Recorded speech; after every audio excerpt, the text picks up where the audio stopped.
Éxodo capítulo 17. Y hoy vamos a ver la segunda parte de este capítulo, porque la semana pasada estuvimos hablando acerca de el momento en que Dios suple una vez más una necesidad que había en el pueblo, y aunque el pueblo había murmurado, bueno, Dios permaneció fiel y vimos cómo Dios suple nuestra necesidad. Y el día de hoy le hemos titulado a esta enseñanza que veremos es la carne, una batalla de muerte. Así le pusimos el día de hoy. La carne, una batalla de muerte.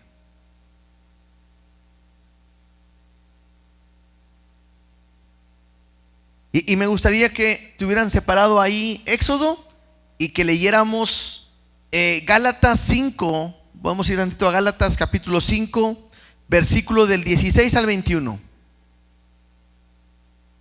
Gálatas capítulo 5, del 16 al 21.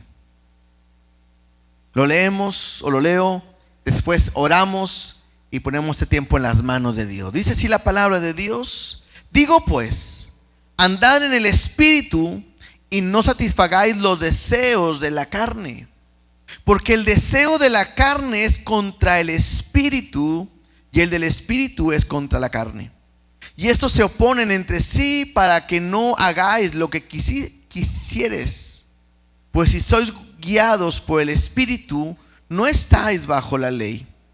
Y manifiestas son las obras de la carne, que son adulterio, fornicación, inmundicia, lascivia, idolatría, hechicería, enemistades, pleitos, celos, iras, contiendas, disensiones, herejías, envidias, homicidios, borracheras, orgías y cosas semejantes a estas, acerca de las cuales os amonesto, como ya os lo he dicho antes, que los que practican tales cosas no heredarán el reino de Dios. ¿Oramos?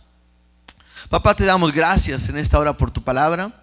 Gracias por la oportunidad que nos das de estar juntos en esta hora y poder no solamente leerla, sino poder escudriñar y poder meditar en lo que tú nos quieres enseñar el día de hoy.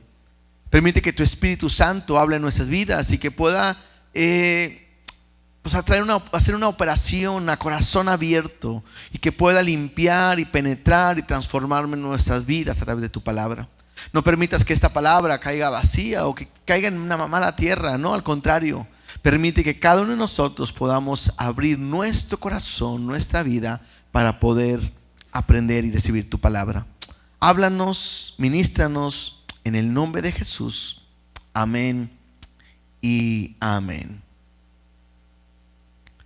El deseo de la carne es lo que tu cuerpo desea o hace, te lleva a hacer, y que siempre está mal y va en contra de Dios. El deseo de la carne es todo aquello que a Dios no le gusta, no le agrada, y que nosotros lo hacemos como de una manera, puede ser deliberada o a veces sin querer hacer, o lo hacemos.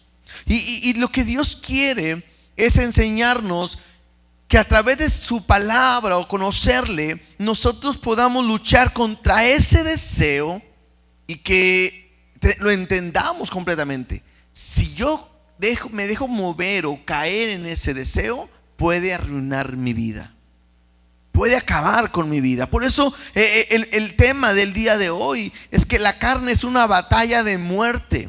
Porque así como el tener victoria te bendice y te lleva a estar más con Dios, el no vencerlo puede acabar con tu vida. Si sabemos de que en qué proceso vamos con el pueblo, tenemos que recordar que Dios ha sacado a su pueblo de Egipto. Y en el caminar que apenas están empezando, Dios los ha llevado a enfrentar varias situaciones o necesidades. A pesar de todo esto, Dios lo ha provisto, Dios ha suplido su necesidad, porque en este caminar han tenido sed, han tenido hambre, y la reacción del pueblo ha sido murmurar, levantarse contra Dios, molestarse. Sin embargo, Dios permanece o ha permanecido en esta historia fiel y misericordioso, cumpliendo su palabra con cada uno de ellos a pesar de las pruebas que están enfrentando. Entonces, la historia del día de hoy me va a ayudar a ver cómo puedo vencer esa batalla que día a día me voy a enfrentar. Ahora sí, vamos a Éxodo capítulo 17, versículo 8. Éxodo 17:8 dice así de esta manera: entonces vino Amalec y peleó contra Israel en Refidim. ¿Se acuerdan que la semana pasada vimos que el pueblo había caminado, había partido del desierto y que habían acampado en un lugar que se llamaba Refidim? Y dijimos que Refidim significaba descanso. Y en ese lugar habían tenido una situación, pero en este momento la lectura me muestra que en ese lugar donde ellos estaban en descanso y que Dios había provisto el agua, viene un grupo, una nación que dice Amalec. Y bueno, cuando me habla de Amalec, me habla de una nación, son los amalecitas, que vamos a estarlo viendo en la Biblia por varias ocasiones. Y lo que ellos hacen es que atacan a Israel. La Biblia no me dice por cuál es el motivo de atacarlo, pero muy probablemente pues llega Israel a un lugar donde había una nueva fuente de agua, porque no había agua.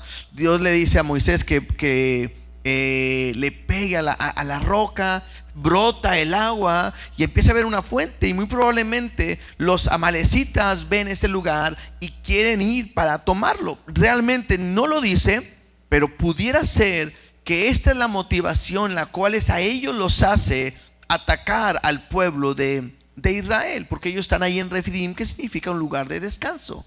Versículo 9: y dijo Moisés a Josué: escogenos varones y sal a pelear contra Amalec. Mañana yo estaré sobre la cumbre del collado y la vara de Dios en mi mano. E hizo Josué como le dijo Moisés, peleando contra Amalec. Y Moisés y Aarón y Hur subieron a la cumbre del collado.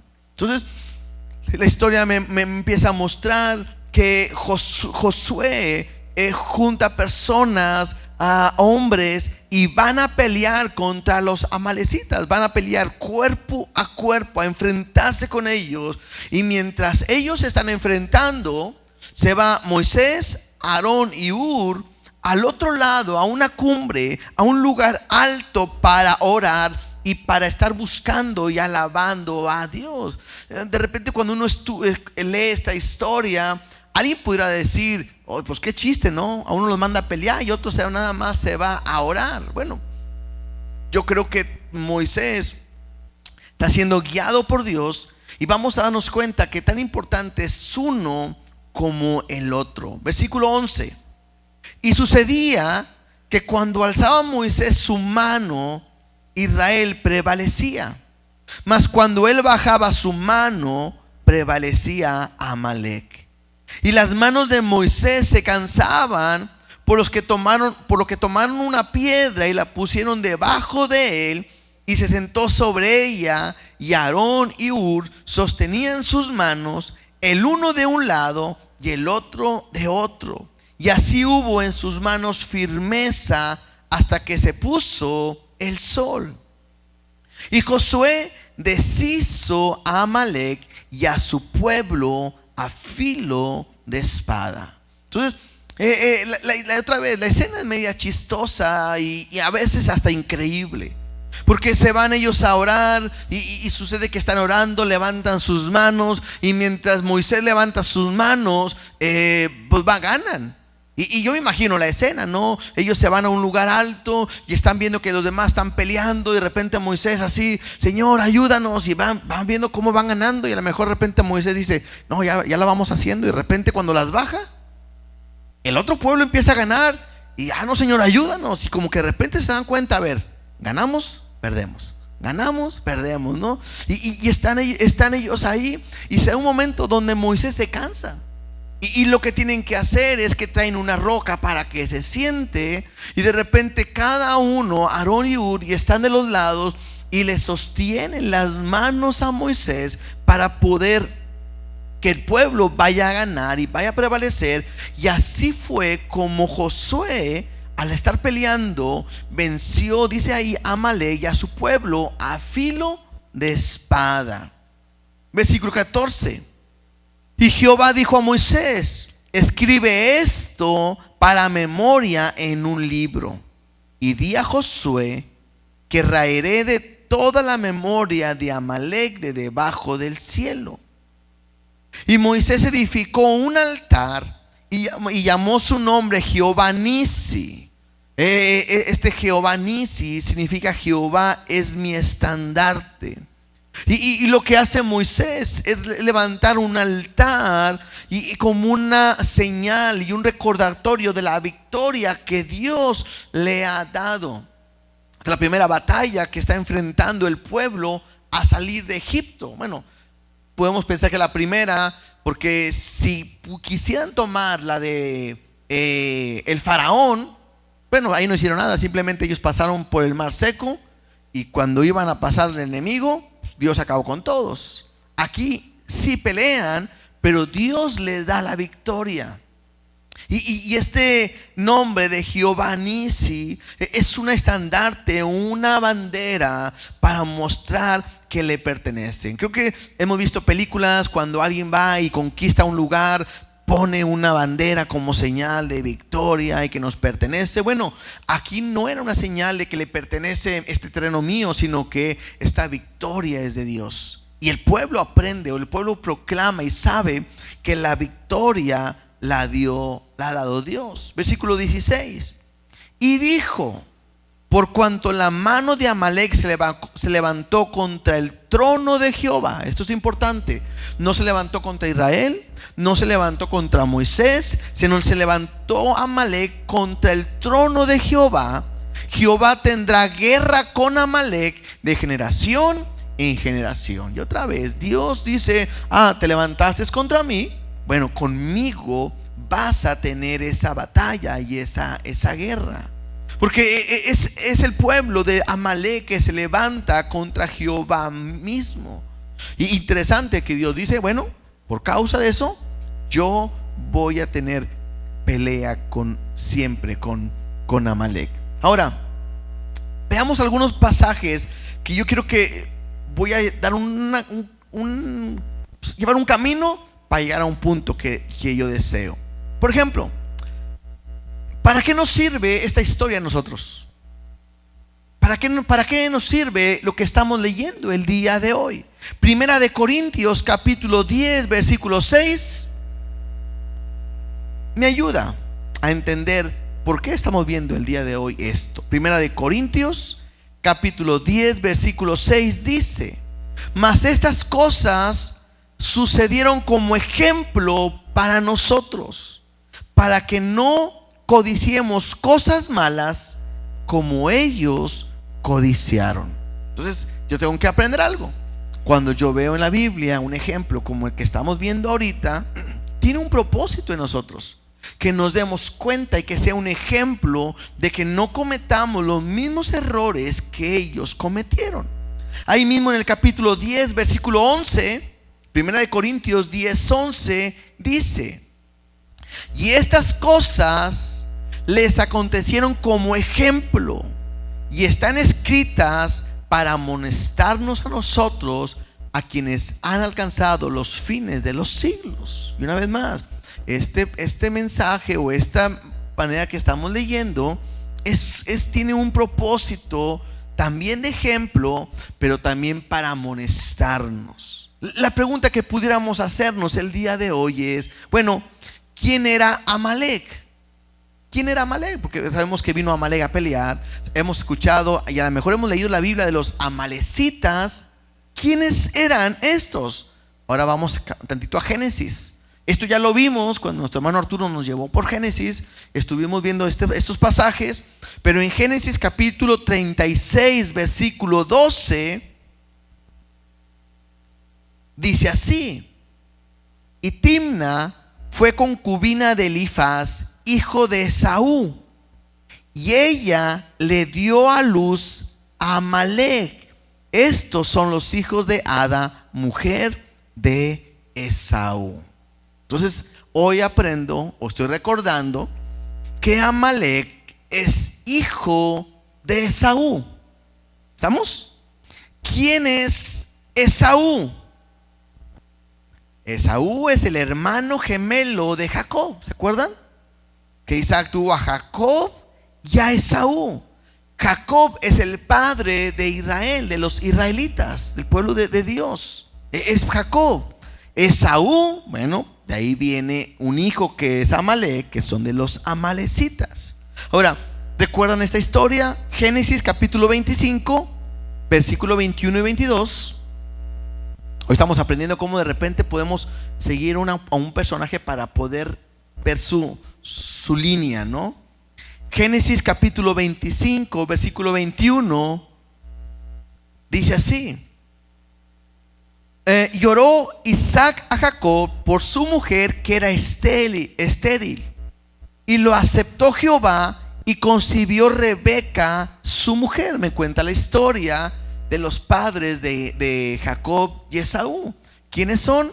Es Isaac y es Rebeca. Y me dice que Rebeca era estéril, y que Isaac ora a Dios, y Dios le permite que Rebeca pueda quedar embarazada.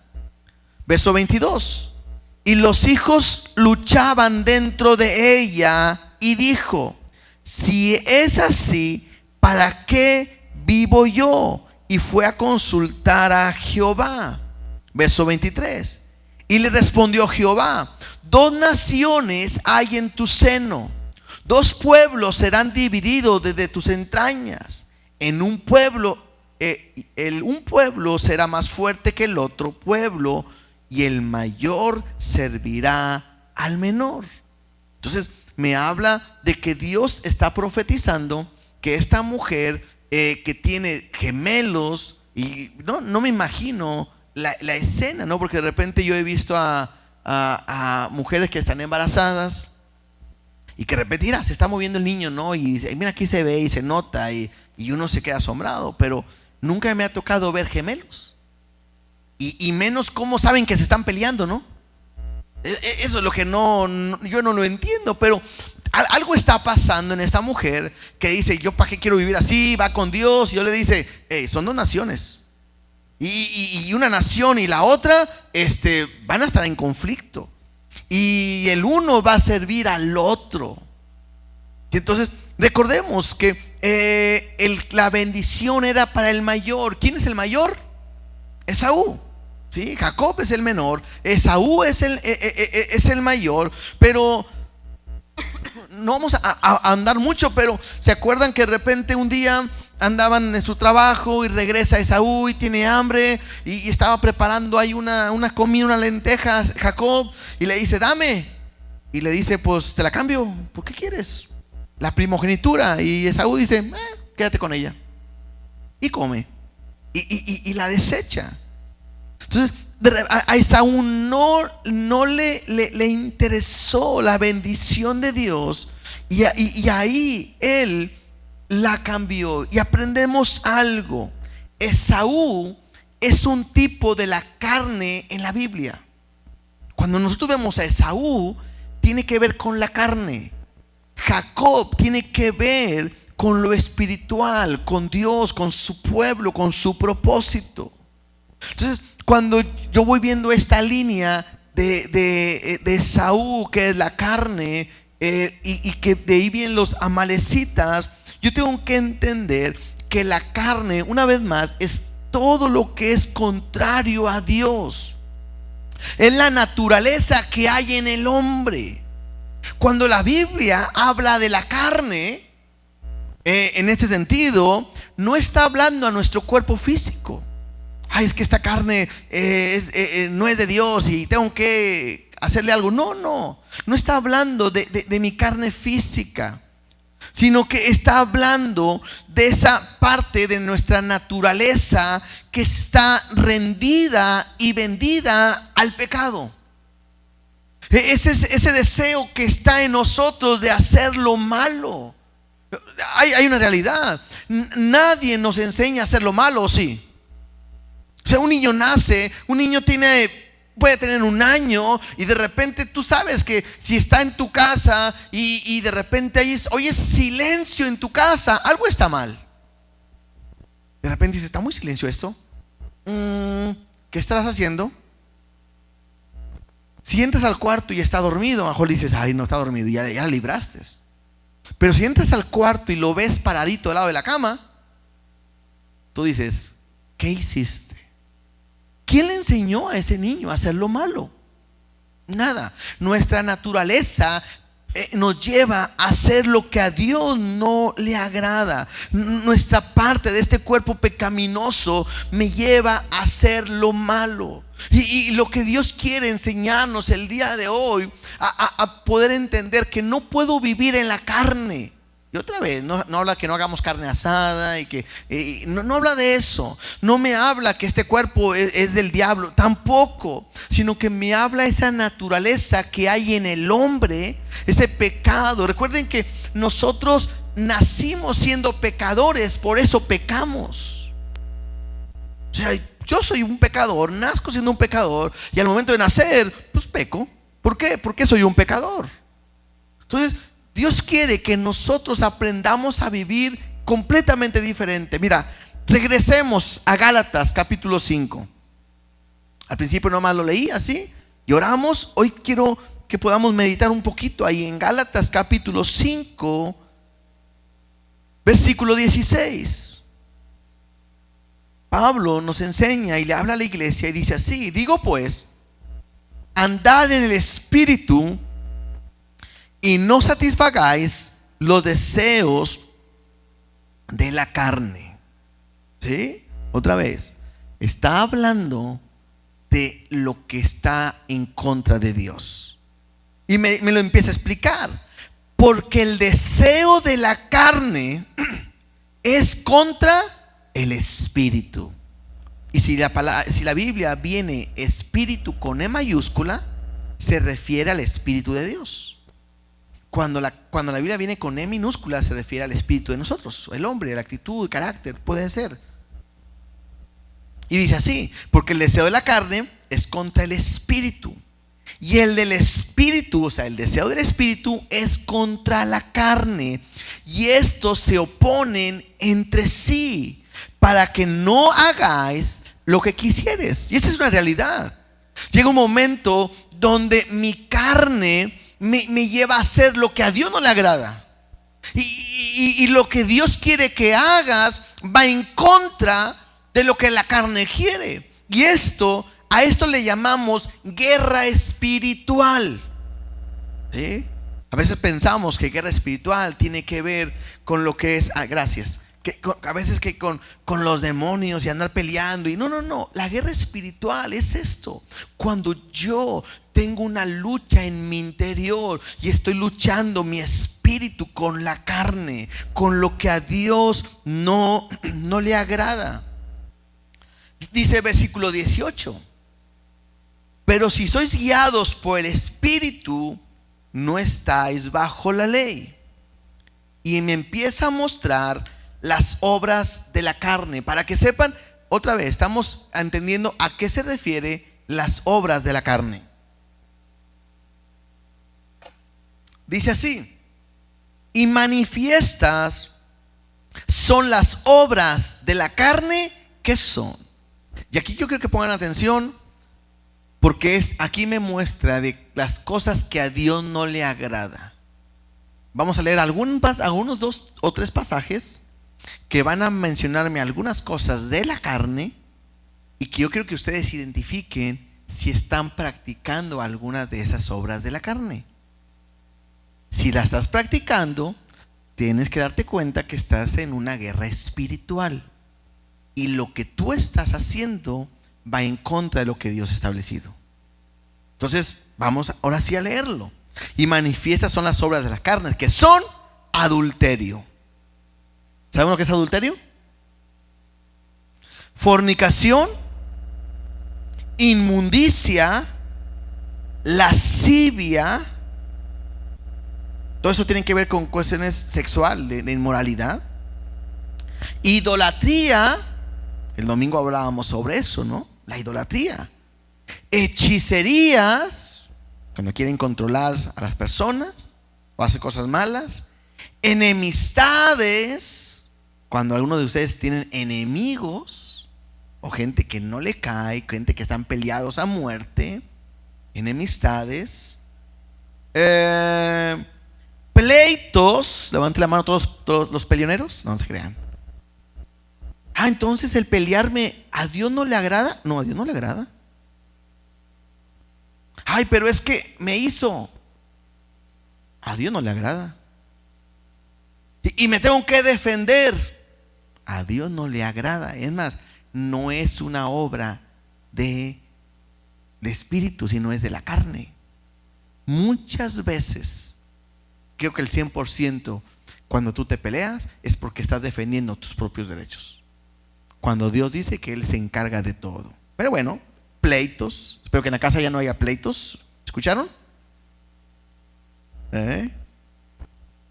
Espero que en la casa ya no haya pleitos, amén. Batallan duros para decir amén, ¿verdad? Bueno, lo hago por el bien de ustedes. Enemistades, pleitos, celos. Hoy andan de moda las tóxicas y los tóxicos, ¿verdad? Celos. Iras, contiendas, disensiones, herejías, envidia. Aquí entramos otros, ¿verdad? ¿Cuántos envidiosos hay aquí? No vayan a decir amén, ¿verdad? Envidias, homicidios. Ahí me va a decir, no, a eso sí a nadie he matado. Y Jesús dice, con que le digas a tu hermano tonto, fatuo, es lo mismo, ¿sí? Borracheras, orgías. Y si de repente no cabe el pecado que tú estás cometiendo o practicas en esta lista, la Biblia es bien clara y dice, y cosas semejantes a estas, acerca de las cuales os amonesto, como ya os lo he dicho antes, para que los que practican tales cosas no heredarán el reino de Dios. De repente decimos, más claro ni el agua. Entonces tú tienes que saber y tienes que ver que si hoy Dios me está hablando de ese tema, es un examen. Como cuando llegas a una clase y se saquen una hoja, examen sorpresa, pregunta número 1, ¿verdad? Y, tú no se venía preparado. Bueno, hoy creo que Dios lo que está haciendo es, quiero que tú mismo te examines, porque no venimos a apuntar, a señalar a nadie, sino que tú mismo te examines y tú mismo veas cómo estoy viviendo. Si soy una persona que soy iracunda, que soy una persona que es envidiosa, que es celosa, que hace cosas indebidas, pornografía, adulterio, fornicación, no sé, idolatría, lo que acabamos de leer aquí. Yo tengo que entender que yo estoy fallando y tengo que aprender algo. Muchas veces, bueno, la mayoría de las veces el hombre le echa la culpa a alguien más. Cuando peca Adán y Eva y Dios confronta a Adán, Adán le echa la culpa a Dios. Bueno, a la mujer y a Dios. Estoy desnudo. ¿Y quién te dijo? Y le dice la mujer, le echa la culpa a la mujer y lo dice, que tú me diste, o sea, yo no te la pedí, ¿verdad? Y parecía que le echa la culpa a Dios. Entonces, el echar la culpa es una naturaleza normal en el hombre. Y una de las cosas en la cual de repente hemos caído y que de repente se ha convertido en moda, que es que todo lo que yo hago le echo la culpa al diablo. Es que el diablo metió su cola y ahí me anda cayendo. No, espérame, no es el diablo, es tú mismo, tu carne. Y tienes que entender que tú estás fallando. Si te enojas es porque tú no has querido cambiar, no has vencido esa área. Es una lucha en la cual estás enfrentando. Si tú maldices, si tú lastimas, si tú dañas, si tú robas, si tú ofendes, si tú, o sea, lo que hagas es que tú, y sobre todo porque estoy hablando a la iglesia, conocen de Dios, que a Dios no le agrada eso y lo hacemos. Cuando Dios me enseña que es perdonar, amar, dar una oportunidad, misericordia cada día, y nosotros a veces somos tan espirituales y nos creemos tan espirituales que no somos capaces de poder dar una oportunidad a alguien más. ¿Por qué? Es por nuestro orgullo, y no vivimos como Dios nos dice que debemos de vivir. Entonces tengo que entender que la culpa está en mí, por mi carne, por mi pecado, y a eso se le llama concupiscencia. La concupiscencia es el deseo que cada persona tiene, es un deseo desmedido de hacer lo malo. ¿Y dónde se encuentra todo eso? ¿Dónde? En el corazón. ¿Cómo sé? Bueno, vamos a Marcos capítulo 7, verso 21. Marcos capítulo 7, versos del 21 al 23. Y dice así, porque es lo que Jesús dice: porque de dentro del corazón de los hombres salen los malos pensamientos. ¿De dónde? Del corazón, de adentro. ¿Cuáles son esos malos pensamientos? Y Jesús lo empieza a decir, y dice: los adulterios, las fornicaciones, los homicidios, los hurtos, que es robar, la avaricia, las maldades, el engaño, la lascivia, la envidia, la maledicencia, la soberbia, la insensatez. Todas estas maldades de dentro salen y contaminan al hombre. Son las mismas que leímos en Gálatas, ¿no es cierto? Es lo mismo. Y Jesús dice, esa maldad no está afuera, está dentro de ti, del corazón. De ahí es donde empiezan a brotar cada uno de esos pecados en los cuales nosotros nos enfrentamos. No es del diablo. Lo que él puede hacer es simplemente tentarte, hacerte que caigas, pero al final uno es el que cae. Yo escuché hace tiempo, unos meses o unos días, que una hermana me decía: uno puede aprender en Cristo a decidir a no pecar. Y yo le dije: claro, porque antes no podía, porque el pecado se enseñoreaba de mí. Yo era esclavo del pecado. Pero por cuanto ahora he conocido la verdad y la verdad me ha hecho libre del pecado, hoy le pertenezco a Cristo y hoy tengo la autoridad de poder decirle no al pecado. Eso la Biblia me dice, que no tenemos una tentación que no podamos soportar, sino que es lo que hace Dios, que juntamente con la tentación, ¿qué nos da? Nos da la salida. Entonces yo tengo la oportunidad de decirle al pecado no. Y entonces la pregunta que yo tendría que hacerme en este examen que Dios nos está haciendo el día de hoy es preguntarme: ¿cómo estoy viviendo? ¿Cómo puedo saber si vivo en el Espíritu? Pues todo lo contrario. No con pleito, sino con amor, perdonando, siendo misericordioso. Ahí habla maledicencias, bueno, bendiciendo. Todo lo que son maldades, bueno, ayudando a los demás, amando a mi prójimo, sirviendo. Eso yo poder darme cuenta. Hermanos, de repente nos cegamos tanto que nos creemos a veces tan espirituales, tan hijos de Dios, que dicen: no, yo soy casi el ungido. Está el Padre, Jesús, el Espíritu Santo, y después entro yo. Y a veces no nos damos cuenta que a lo mejor estamos viviendo de una manera equivocada. Y el hecho que hoy estemos viendo esto es porque Dios quiere que podamos entender que debemos de vivir en el Espíritu y no en la carne. Regresemos otra vez a Éxodo capítulo 17. Y quiero usar otra vez el mismo pasaje, cabo son unos versículos para poder ver una aplicación en nuestra vida. Éxodo 17:8. Entonces vino Amalec, ya sabemos quién es Amalec, y peleó contra Israel en Refidim. Y entonces yo puedo aprender algo. Vemos a Amalec, que significa la carne, atacando al pueblo cuando está en Refidim, que está en un lugar de descanso. ¿Cuándo sucede esto? Después de que Dios les hace tomar del agua que sale de la roca. Y pudiéramos pensar esto: ¿quién es la roca? Y Él prometió que de su interior, que Él es el agua, ¿no? Entonces nosotros somos el pueblo. Recuerden que es una aplicación.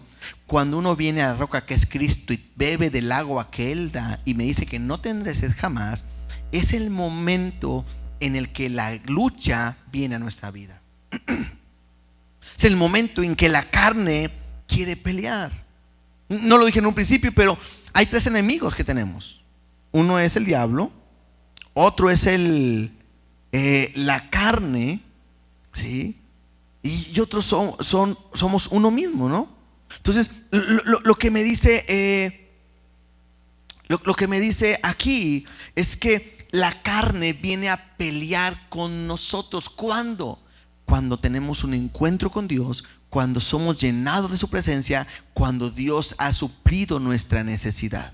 Antes no. ¿Por qué? Pues antes le pertenecíamos al pecado, a la carne, y no había una lucha. Al contrario, nos apoyaba y nos animaba para que sigamos haciendo lo mismo. Pero cuando vienes a Dios, cuando tú dices, ahora sí voy a buscar a Dios, voy a leer su palabra, voy a empezar a orar, voy a empezar a servirle, quiero echarle ganas, quiero buscar a Dios este año, voy a empezar con muchas ganas buscando a Dios. Bueno, en ese momento, cuando pareciera que todo va bien, es cuando se levanta una batalla contra la carne. Y tienes que entender algo: esta batalla no es una batalla sencilla, sino es una batalla de muerte. Porque esta batalla, o dos, o la vences y haces morir la carne, o te vence y te lleva a una muerte eterna. Porque ahorita leímos que los que practican tales cosas no heredarán el reino de Dios. Entonces yo creo que puedas entenderlo.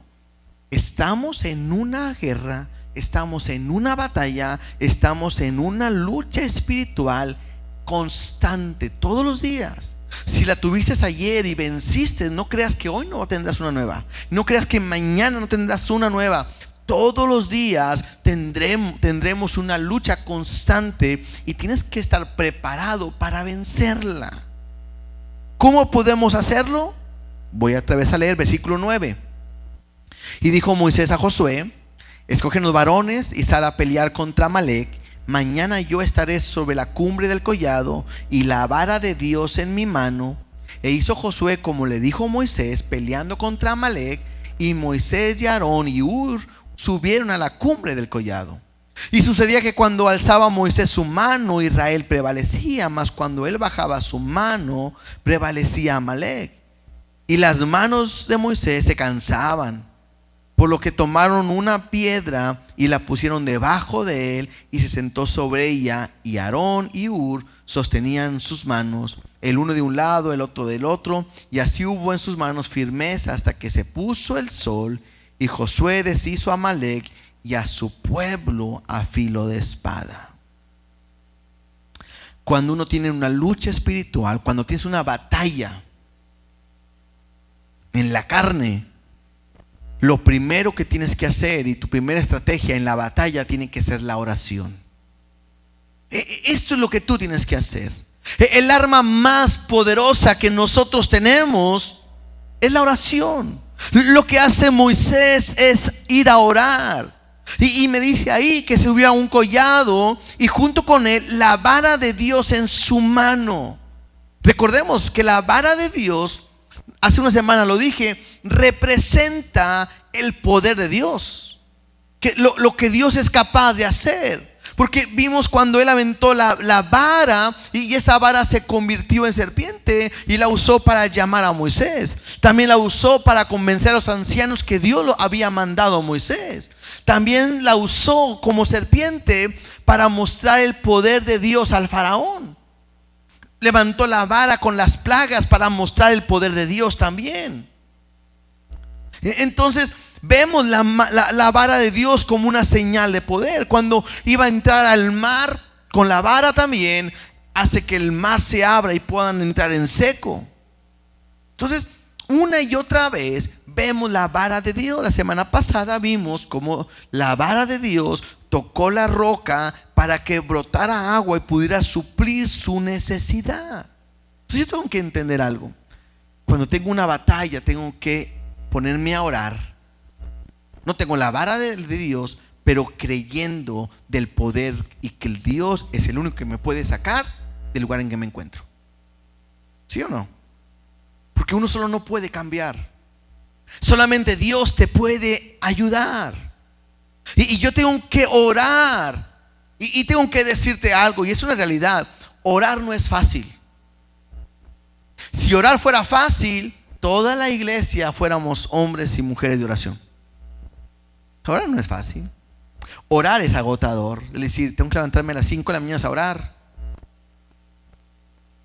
Si te dicen al gimnasio, a lo mejor dices, ores, vamos. Pero a orar, y es increíble, ¿no? Es más cansado orar que mejor ir al gimnasio. Orar no es fácil.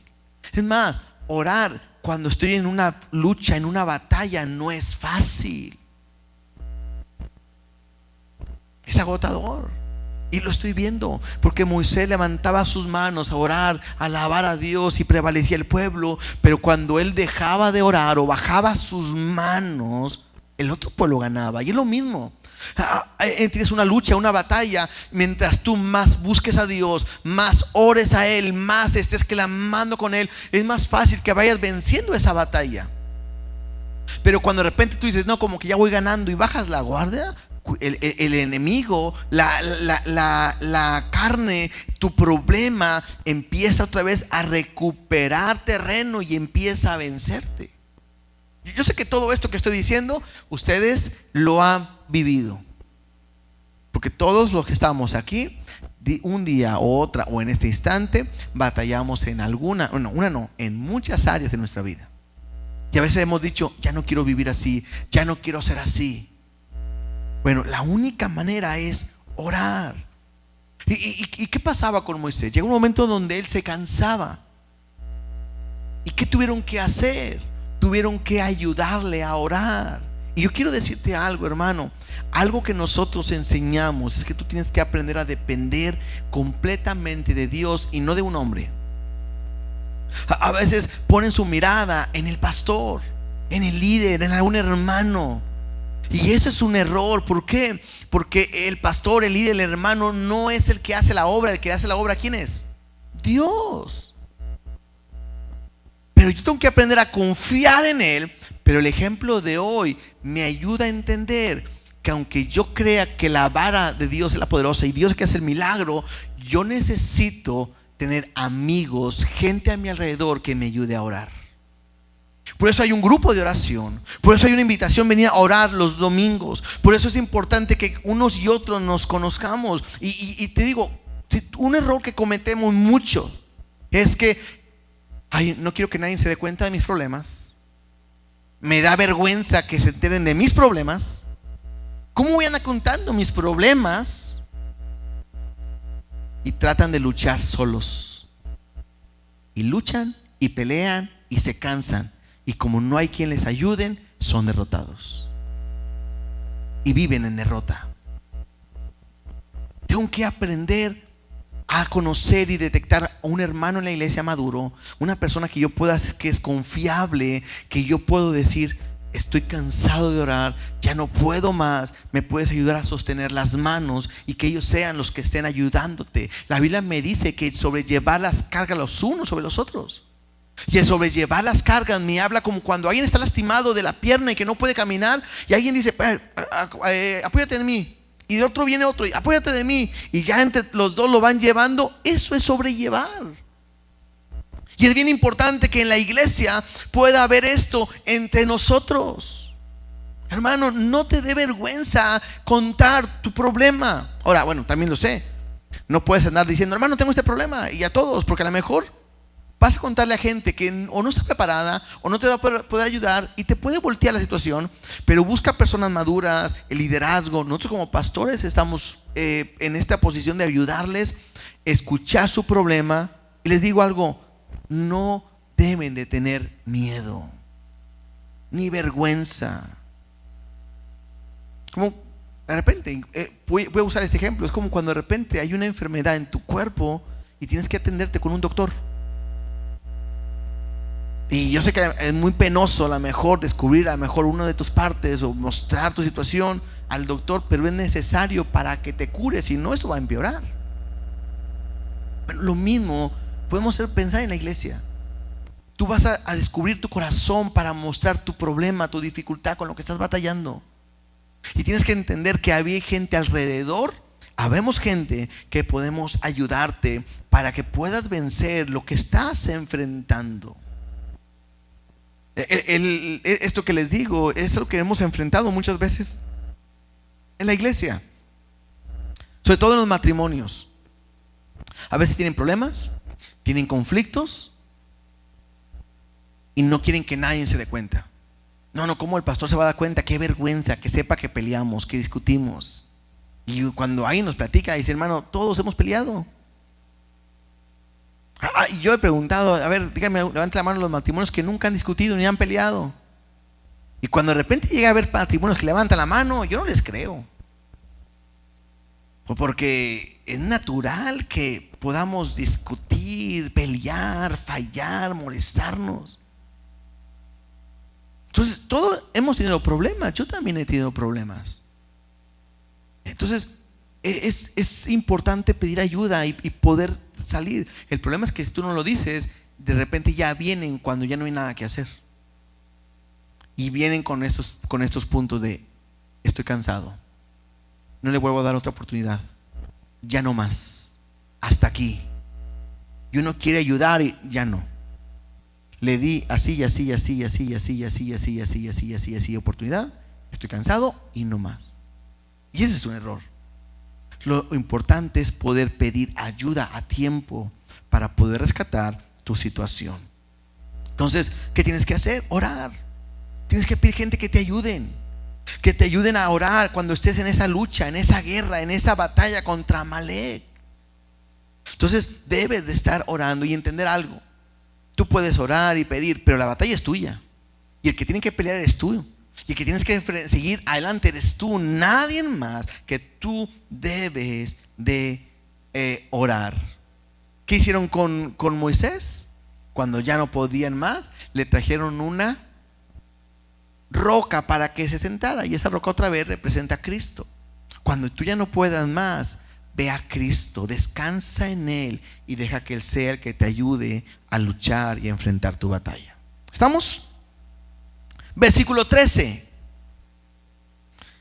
dice: y Josué deshizo a Amalek y a su pueblo a filo de ¿qué?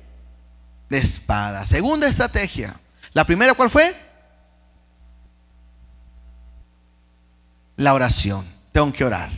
La segunda estrategia para poder vencer la batalla es, cuando me habla la palabra de espada, ¿en qué pensamos? En la palabra de Dios. Entonces, lo que te va a ayudar a ti es a través de la palabra de Dios. O sea, la palabra te va a ayudar a vencer la carne. ¿Se acuerdan cuando Jesús tuvo una batalla en el desierto contra Satanás? Y al decir batalla, no es que pelearon, simplemente que Satanás trató de tentarlo. ¿Sabes cómo venció Jesús? A través de la palabra. El problema es que si yo no conozco la palabra, no puedo saber las promesas de Dios, la obra de Dios, las armas de Dios o la herramienta de Dios para vencer la batalla. O sea, yo tengo que entender que cuando de repente, no sé, puede ser que yo me sienta solo, me sienta abandonado, me sienta deprimido y siento que a nadie le importo, o que si me muero nadie se va a dar cuenta y pareciera que yo nadie me ama en este mundo. Si yo oro y Dios, pues yo creo que alguien me ame, Dios, ayúdame, que alguien me ame, Dios, ayúdame, y te quedas en pura oración y no vas a la palabra, nunca podrás conocer que Dios te dice: con amor eterno te he amado. Entonces, cuando tú vas a la palabra y entiendes el amor, puede ayudarte a salir adelante y vencer en medio de la batalla. ¿Sí me explico? La palabra es sumamente importante en nuestra vida. Cuando tú te comprometes y buscas la palabra, Dios te va a guiar a hacer las cosas de la manera en que Dios quiere, importante, y no a tu manera. A veces cometemos errores porque a veces como cristianos buscamos ayudas seculares. Y otra vez, no quiere decir, por ejemplo, que buscar un médico sea malo. Yo puedo buscar un médico, yo puedo saber que Dios le dio la capacidad y el medicamento, pero mi fe no está en el médico, sino en Dios. De repente, cuando yo tengo problemas, cuando yo tengo situaciones difíciles, muchas veces, incluso a veces como padres, buscamos un psicólogo. Necesitamos un psicólogo para nuestro hijo, un psicólogo para mi esposa, para mi esposo, un psicólogo para tal persona. No quiero decir que sean malos. Y a veces decimos, pero con que sea cristiano. Yo quiero decirte algo. No quiere decir que sean malos, pero el que puede cambiar tu vida es Dios a través de su palabra. Porque la psicología son recomendaciones de hombre, con pensamientos de hombre y estrategias de hombre. El buscar a Dios te lleva y te dirige a través de su palabra. Y yo tengo que aprender que prefiero confiar en Dios que en el hombre. Es más, la Biblia me dice: maldito el hombre que confía en el hombre. Entonces, eso es importante que yo pueda entender. Es más, conozco gente que es gente de oración. Híjole, mucha oración. Se levanta a orar y ora y ora. Y es gente, mis respetos para gente que es de oración. Hay un problema, que si tú nada más te enfocas en la oración y no en la palabra, va a ser difícil que puedas orar correctamente.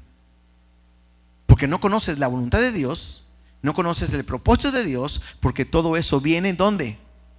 Pues en su palabra. O al revés. Si conoces mucha palabra y no oras, pues ¿cómo puedes comunicarte con Dios? Entonces tiene que haber un equilibrio en nuestra vida para poder avanzar. La palabra es sumamente importante para poder vencer. Versículo 14. Y Jehová dijo a Moisés: escribe esto para memoria de un libro, y di a Josué que raeré de toda la memoria de Amalek de debajo del cielo.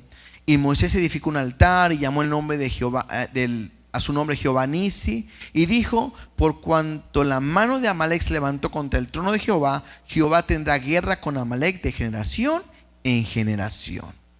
Entonces, también en una parte me dice que Dios acabará con Amalek para siempre. Amalek es la carne. Y entonces aprendemos algo: la batalla que tú tienes, quien ha prometido acabarla, vencerla y derrotarla, ¿quién es? Dios. Tú solo no la puedes vencer. Aprendamos. Si yo pudiera pelear mi batalla y ganar mi batalla, entonces yo no ocuparía de Dios, porque yo puedo solo. Y tendría la oportunidad de decir a Dios: no, Dios, no te preocupes, busca a otros que necesiten ayuda, yo puedo solo, gracias. Pero la Biblia me enseña que por cuanto yo no puedo, tengo que ir a buscar a Dios. Esta batalla será día a día. ¿Cuándo acabará? Bueno, creo que acabará el día en que Cristo venga por su iglesia y seremos arrebatados. Ahora sí, se acabará completamente, o el día que nosotros muramos y vamos a su presencia. Ese día la lucha en nuestra carne terminará para siempre. Pero aprende algo: mientras estés vivo, tienes una lucha y una batalla día a día. Y aprende, la carne no se cansa. ¿Alguna vez ha dicho, ya me cansé de pecar? Espero que uno tenga el deseo de no pecar, pero la carne por naturaleza tiende a pecar. La carne no da tregua. Está bueno, ya, está bien, eres cristiano, ya no te voy a hacer caer. No, la carne no se rinde, no te da tregua. Y importantísimo, la carne no tiene misericordia. No tiene. Terminemos leyendo algunos pasajes nada más para poder reafirmar una idea que quiero terminar. Romanos capítulo 8, versículos 5 y 6. Romanos capítulo 8, versículos 5, hasta el 13. Dice así: porque los que son de la carne piensan en las cosas de la carne, pero los que son del Espíritu, en las cosas del Espíritu. Nada más como referencia, no quiero confundirlos. Aquí hace referencia los que son de la carne. Los que son de la carne, aquí se refiere a aquellos que no le han entregado su vida a Cristo. ¿Se acuerdan que cuando Jesús está y viene Nicodemo y que le dice que qué tienen que hacer para en el reino de Dios? Y él dice, necesitas nacer de nuevo. Y hace unas preguntas, que cómo pueden nacer de nuevo estando en el vientre. Y luego Jesús dice, el que ha nacido de la carne y que tiene espíritu, espíritu es. Entonces a eso se refiere. El que nace de nuevo es el que vive en el espíritu. El que no ha nacido de nuevo está en la carne. ¿Estamos? Con esa línea. Porque los que son de la carne, los que no han nacido de nuevo, piensan en las cosas de la carne. Pero los que son del Espíritu, los que son de Dios, ¿en qué deben de pensar? En las cosas del Espíritu. Porque el ocuparse de la carne, ¿qué es? Muerte. Ahora sí me habla, el que vivir en las cosas de la carne es muerte. Pero el ocuparse en el Espíritu es vida y paz. O sea, vivimos en paz y estamos en paz con Dios también. Versículo 7. Por cuanto los designios de la carne son enemistad contra Dios, porque no se sujetan a la ley de Dios, ni tampoco pueden. Y los que viven según la carne no pueden agradar a Dios. Clarito, ¿verdad? Versículo 12, ahí mismo nos brincamos al 12. Pablo dice, así que hermanos, deudores somos, o sea, estamos en deuda. Y me dice, pero no a la carne, para que vivamos conforme a la carne. Porque si vivimos conforme a la carne, ¿qué va a pasar? Moriréis. Mas si por el Espíritu haces morir las obras de la carne, viviréis. Entonces Pablo me dice, a ver, estás en deuda. ¿Qué deuda? Bueno, porque hemos sido rescatados de la muerte. ¿Quién nos ha rescatado? Dios, Cristo, a través de su Hijo. Entonces, ¿con quién estoy en deuda? ¿Con la carne? No, con su Hijo. Entonces, ¿cómo debo de vivir? ¿Conforme a la carne? No, conforme al Espíritu. Porque si vivo conforme a la carne, me va a llevar a la muerte. Pero si vivo conforme al Espíritu, me va a llevar a vida eterna. Ahora, esto no solamente es espiritual. Aquella gente que cae en estas batallas pueden perderlo todo. ¿No es cierto? Si hablamos de alguien que está metido en el adulterio, en la fornicación, puede perder su familia, puede perder su casa, puede perder su trabajo, incluso puede perder su libertad. No sé si han escuchado de un futbolista que en estos días es acusado de un abuso sexual. Y ganando mucho dinero y jugando y todo, ahorita está resguardado, encarcelado y va a pagar una sentencia por perder una batalla. Yo no sé si sea cristiano o no sea cristiano, yo no sé. Sus hechos me dicen que no. Pero eso me lleva a perderlo todo. El robar, si tú estás en tu trabajo y robas, te puede llevar a perderlo todo. Perder tu trabajo, perder tu respeto, perder tu familia, entrar en la cárcel y ya. el enojarte, el pelearte. Cometemos errores y me pasa a veces que vamos manejando y se nos mete alguien, no se mueve alguien, nos enojamos y nos molestamos y a veces le reclamamos y hoy no sabemos si el que está ahí puede traer un arma y puedes perderlo todo por un semáforo, porque esto que practicas te puede llevar a la muerte y ese es un conflicto. Voy a decir algo rápidamente.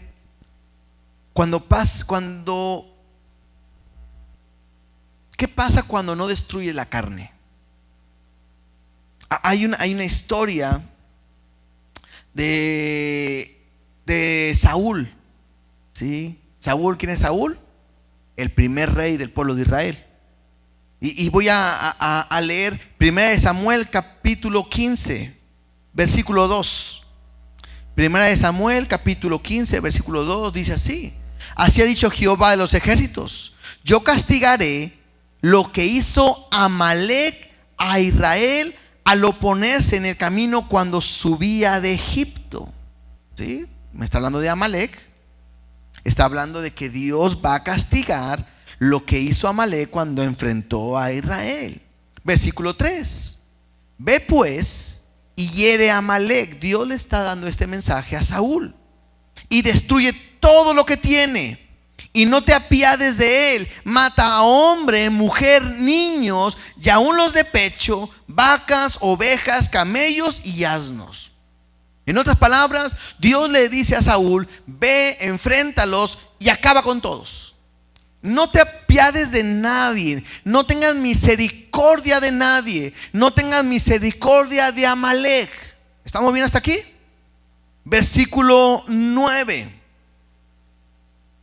y Saúl y el pueblo perdonaron a Agag, Agag es el rey, y a lo mejor de las ovejas y del ganado mayor, de los animales engordados, de los carneros y de todo lo bueno, y no quisieron destruir más todo lo que era vil y despreciable, destruyeron.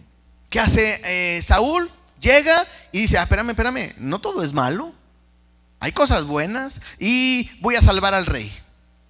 Y estas ovejas y esto está bueno, esto me agrada. Y dice: esto va a ser para Dios porque es su botín. Y lo separa. Cuando Dios le había dicho: acaba con todos.